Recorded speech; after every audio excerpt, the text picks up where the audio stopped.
শেখ হাসিনার পর আপনাদের কি হবে সেটা আমারও চিন্তার বিষয় না, আমার পরিবারের আর চিন্তার বিষয়। Yesterday evening in Delhi. এর আগেও ভারতে আশ্রয় নিয়েছিলেন বঙ্গবন্ধুর দুই মেয়ে, সেটা প্রায় 5 দশক আগের ঘটনা। সালটা 1975, বাংলাদেশ জন্মের পর সবে 4 বছর। সে বছরের 15ই আগস্ট বঙ্গবন্ধু শেখ মুজিবুর রহমানকে হত্যা করা হয় ঢাকার ধানমন্ডিতে তার বাড়িতে ঢুকে। বঙ্গবন্ধু সহ তার পরিবারের বাকি সদস্যদেরও খুন করা হয়।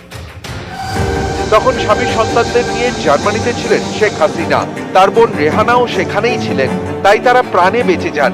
তখন ভারতের প্রধানমন্ত্রী ইন্দিরা গান্ধী, তার সৌজন্যে ভারতে রাজনৈতিক আশ্রয় পান শেখ হাসিনা ও তার বোন।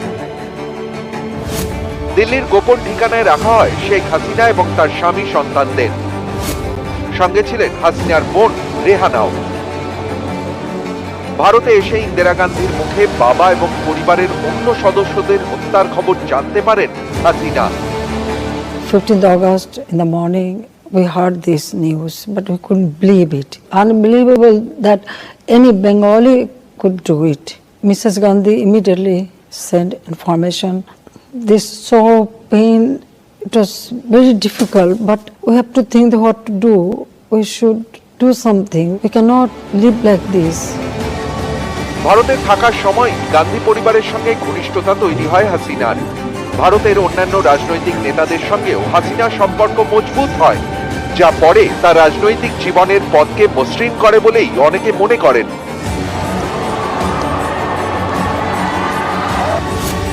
1975 সাল থেকে টানা 6 বছর ভারতে ছিলেন হাসিনা। 1981 সালে তিনি বাংলাদেশে ফেরেন। আওয়ামী লীগের সাধারণ সম্পাদক নির্বাচিত হন। বাংলাদেশের মাটিতে সেনা শাসনের বিরুদ্ধে শুরু হয় আওয়ামী লীগের আন্দোলন, নেতৃত্বে শেখ হাসিনা।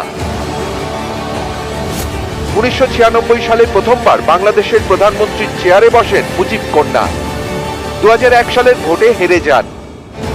8 বছর পর 2009 সালে ফের প্রধানমন্ত্রী। 2009 থেকে টানা 15 বছর ক্ষমতায়।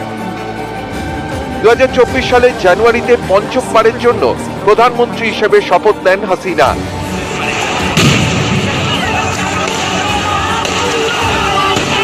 এর 6 মাসের মধ্যেই উত্তাল বাংলাদেশ। প্রধানমন্ত্রী পদ থেকে ইস্তফা দিয়ে দেশ ছাড়তে হয় মুজিব কন্যাকে। এবারও তার ঠিকানা ভারত। 1981 সালে এই ভারত থেকে ফিরে রাজনৈতিক জীবনে উত্থান ঘটে হাসিনার। এবার কি হবে? আমরা আওয়ামী লীগ, আমরা আন্দোলন করেছি, আন্দোলন করে এই দেশকে স্বাধীন করেছি, আন্দোলন করে গণতন্ত্র ফিরে এনেছি। শেখ হাসিনার পর আপনাদের কি হবে সেটা আমারও চিন্তার বিষয় না, আমার পরিবারের আর চিন্তার বিষয় না। নিউজ 18 বাংলা।